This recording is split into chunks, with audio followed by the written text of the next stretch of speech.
आज की इस वीडियो में हम लोग बात करेंगे क्यों आपके लिए प्रॉफिटेबल होना आसान हो सकता है in forex market as compare to Indian stock market. मेरा नाम है कैसर ताई, फाउंडर ऑफ एपिस एकेडमी। आज हम लोग बात करेंगे क्यों फॉरेक्स मार्केट के अंदर प्रॉफिटेबल होना आसान है as compare to Indian stock market. तो सबसे पहले जो हमारे पास रीज़न निकल के आता है वो आता है मैन्युपुलेशन। अगर आपने इंडियन स्टॉक मार्केट के अंदर ट्रेड किया है तो आपको पता होगा कि कितना मैन्युपुलेशन उसके अंदर होता है। ठीक है, उसका रीज़न ये है कि उसके अंदर खाली इंडियन ट्रेडर्स ही, मोस्टली 99% जो इंडियन ट्रेडर्स, रिटेल ट्रेडर्स या जो यहाँ की ही इंस्टीट्यूशन वगैरह है, वही उसमें पार्टिसिपेट करते हैं, जिसकी वजह से उसको मैन्युपुलेट करना काफ़ी आसान हो जाता है। कोई बड़ी बात उसको मैन्युपुलेट करनी नहीं है। ऑन द अदर हैंड अगर हम लोग फॉरेक्स मार्केट को देखें, ठीक है, अगर हम लोग फॉरेक्स मार्केट को देखें, उसका जो डेली टर्नओवर है वो $6 ट्रिलियन है। ठीक है, 6 ट्रिलियन उसका डेली का टर्नओवर है। तो एक सिंगल बैंक को भी या सिंगल बड़े इंस्टीट्यूशन को भी उसको मैनिपुलेट कर पाना ऑलमोस्ट इम्पॉसिबल है। इससे क्या होता है, इससे ये होता है कि अगर कोई मार्केट मैनिपुलेटर कम है तो उसके अंदर रिटेलर्स के प्रॉफिटेबल होने के चांसेस ज़्यादा होते हैं, बिकॉज उनके एसएल वगैरह कम हंट होते हैं। और साथ में जिस मार्केट में मैनिपुलेशन कम होती है उसमें जो प्राइस एक्शन है वो भी काफ़ी अच्छे से और आराम से काम करता है as compare to Indian stock market. क्योंकि आपने देखा होगा स्टॉक मार्केट, अगर आपने ऑप्शन ट्रेड किए है तो ऑप्शन पे ऐसे स्पाइक जाती है ऊपर, फिर नीचे आती है, नीचे जाती है, ऊपर आती है।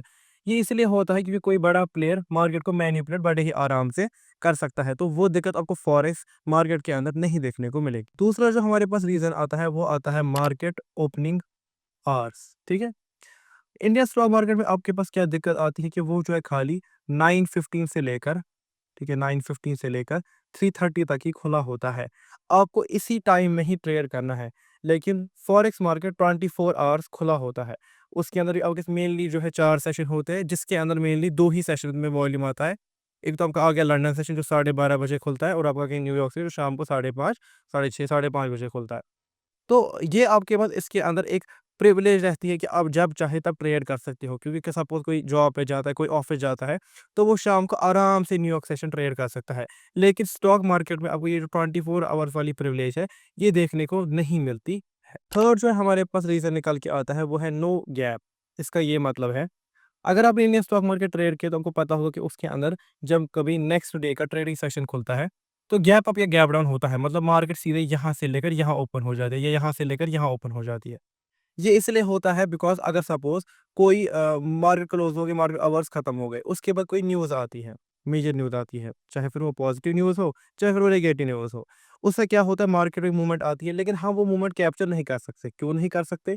क्योंकि तब जो है मार्केट बंद होता है, हम पोज़ीशन ही नहीं ले सकते हैं। दूसरी इसकी प्रॉब्लम ये होती है, सपोज़ आपने बाय किया है, आपको टेक्निकल बोल रहे हैं कि कल जो है मार्केट सीधे यहाँ गैप अप ऊपर खुलेगी। लेकिन जब मार्केट आवर से मार्केट बंद है, तभी कोई ऐसी नेगेटिव न्यूज़ आ जाती है जिससे मार्केट अब नीचे गिर जाएगी, एक साथ गैप डाउन ओपन हो जाएगी। उस केस में आप कुछ भी नहीं कर सकते हो, बिकॉज़ मार्केट बंद है, ब्रोकर बंद है, एनएसई-वेनएसई सब बंद है, तो आप जो है उस केस में अपनी पोज़ीशन को स्क्वेयर ऑफ ही नहीं कर सकते। लेकिन फॉरेक्स में ऐसी कोई प्रॉब्लम नहीं है। इसका मतलब ये है, जैसे फॉरेक्स के अंदर हमारे मेजर न्यूज़ होती है, इंटरेस्ट रेट होता है, सीपे होता है, फेड की स्पीक होती है, ये मेजर न्यूज़ होती है।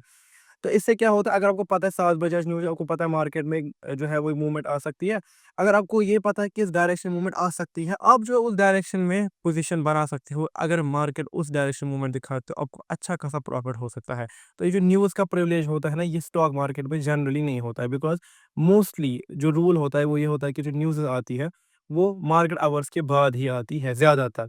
बट फॉरेक्स में ऐसा कुछ भी नहीं है, चाहे वो लंदन की न्यूज़ हो, चाहे फिर वो यूएस की न्यूज़ हो, आप उसको आराम से चाहो तो ट्रेड कर सकते हो। हालाँकि न्यूज़ ट्रेडिंग सही बात नहीं करनी। और दूसरी बात ये भी है कि सपोज़ अगर आपने कोई पोज़ीशन बना रखी है और आपको जो है पता है मार्केट ऊपर जाएगी, लेकिन कुछ ऐसा अचानक से होता है कि मार्केट गिर जाती है। उस केस में चूँकि फॉरेक्स मार्केट 24 आवर्स खुली होती है, तो बड़े आसानी से जो है अपनी पोज़ीशन को स्क्वेयर ऑफ कर सकते हो, खुद का लॉस होने से बचा सकते हो। उसके बाद जो हमारे पास 4th यहाँ पे निकल के आता है रीज़न फॉरेक्स मार्केट के अंदर, वो है प्रॉप फर्म्स। अब प्रॉप फर्म्स क्या होती है? मैंने प्रॉप फर्म्स के ऊपर एक डिटेल वीडियो बनाया, ऊपर आपको आई बटन में लिंक भी दिख रहा होगा। लेकिन फिर भी अगर मैं बताऊँ, प्रॉप फर्म्स एक ऐसी कंपनीज़ होती है जो कि आपको कैपिटल या फंड देती है ट्रेड करने के लिए, जिसके ऊपर जितना भी थोड़ा प्रॉफ़िट करते हैं, उसका फिर स्प्लिट होता है, यानी कि हिस्सा होता है। आधा हिस्सा जो कंपनी रख लेती है, आधा हिस्सा आप रखती है। इससे क्या फ़ायदा है कि आपको ट्रेड करने के लिए लेवरेज मिल जाता है। मतलब अब आपको अपना कैपिटल यूज़ नहीं करना है ट्रेड करने के लिए, और कैपिटल की भी आपको प्रॉब्लम ख़त्म हो जाती है। अगर आप प्रोफर्म की और पूरी डिटेल जानना चाहते हैं, ऊपर आई बटन में लिंक आपको देखने को मिल रहा होगा, उसको आप चेकआउट कीजिए, आपको पूरा दिखेगा कि प्रोफर्म को कैसे हम लोग यूज़ कर सकते हैं। प्रोफर्म से हमारा जो नेक्स्ट चीज़ निकल के आता है, वो आता है स्केलेबिलिटी। ठीक है? स्केलेबिलिटी। अब स्केलेबिलिटी से यहाँ पे हमारे पास 2 रीज़न है।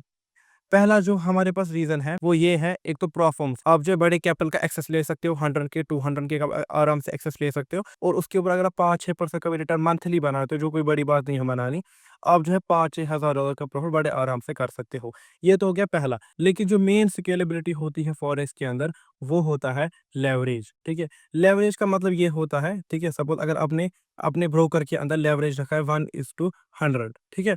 इसका मतलब ये है कि अगर आपके पास $1 है, आप $100 तक की पोज़ीशन ले सकते हो। अगर आपके पास $10 है, आप जो है $1000 तक की पोज़ीशन ले सकते हो। इसको हम लोग कहते हैं लेवरेज। इसका ये फ़ायदा है, एक तो हो गया कि अगर आप रैंडमली कोई भी पोज़ीशन, बड़ी पोज़ीशन ले रहे हो, सपोज़ आपका जो है अकाउंट में $10 है, आप ट्रेड ले रहे हो सपोज़ $1000 का, ठीक है? लेवरेज 100, 1000 भी हो सकती है, 2000 भी हो सकती है, अनलिमिटेड भी दे देते हैं ब्रोकर्स। तो ये नहीं है कि आप अगर 1:100 आपकी लेवरेज, अब सीधी बड़ी पोजीशन लो, इसका मतलब ये है कि अगर थोड़ा-सा मार्केट मूवमेंट आएगा तो मुझे बहुत प्रॉफिट हो जाएगा। लेकिन आपको ये भी याद रखना है कि अगर आपने 1:100 का लेवरेज यूज़ करके $1000 की पोजीशन ले भी ली, अगर आपको प्रॉफिट $1000 के हिसाब से होगा, तो लॉस भी $1000 के हिसाब से ही होगा। इसका मतलब ये है कि जो ही मार्केट हल्की-सी नीचे गिरेगी, क्योंकि आपके अकाउंट में खाली 10 ही डॉलर है, जैसे ही -10 होगा, जो कि $1000 की पोजीशन में हल्की-सी मूवमेंट में हो जाएगा, आपका अकाउंट हो जाएगा ब्रीच। इसलिए लेवरेज को ऐसे यूज़ नहीं करते। लेवरेज को हम लोग करते हैं यूज़ लोअर साइज़िंग में।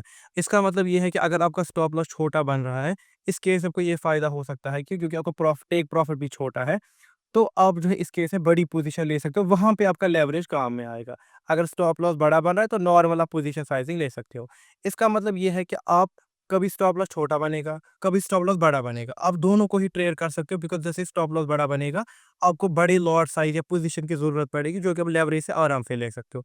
स्टॉक मार्केट में ऐसा कुछ नहीं होता। सपोज़ अगर उसमें आपका ये बन रहा है छोटा, ठीक है? अगर आपका स्टॉप लॉस में छोटा बन रहा है, आप बड़ी पोज़ीशन ले सकते हो उतना ही जितने आपके पास कैपिटल है। सिंपल सा लॉजिक।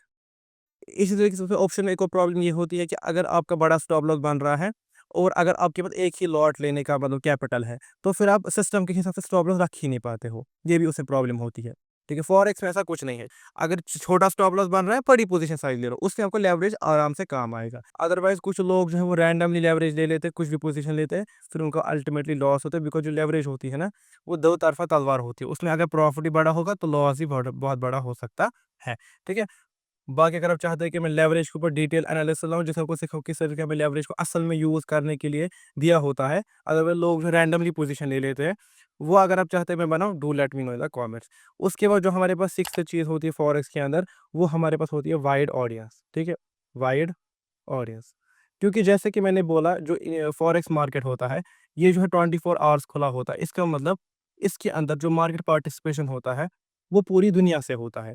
इंडियन स्टॉक मार्केट में या किसी भी कंट्री के स्टॉक मार्केट में जनरली उसी कंट्री के जो लोग हैं, वो पार्टिसिपेट करते हैं। बट फॉरेक्स में ऐसा कुछ भी नहीं होता। इसका मतलब ये है, सपोज़ आप कल अगर बाहर जाओगे, आउट ऑफ कंट्री जाओगे, ठीक है? तो वहाँ पे जो आपको लोग मिलेंगे, वो फॉरेक्स ट्रेड अगर करते होंगे, तो आप अलग-अलग कंट्री के लोगों के साथ नेटवर्क बना सकते हो, क्योंकि सब आप फॉरेक्स से ट्रेड कर रहे हो, सेम चार्ट देख रहे हो, सेम सेशन देख रहे हो, और अगर सेम करेंसी पे ट्रेड कर रहे हो, तो फिर तो ज़्यादा अच्छी बात है।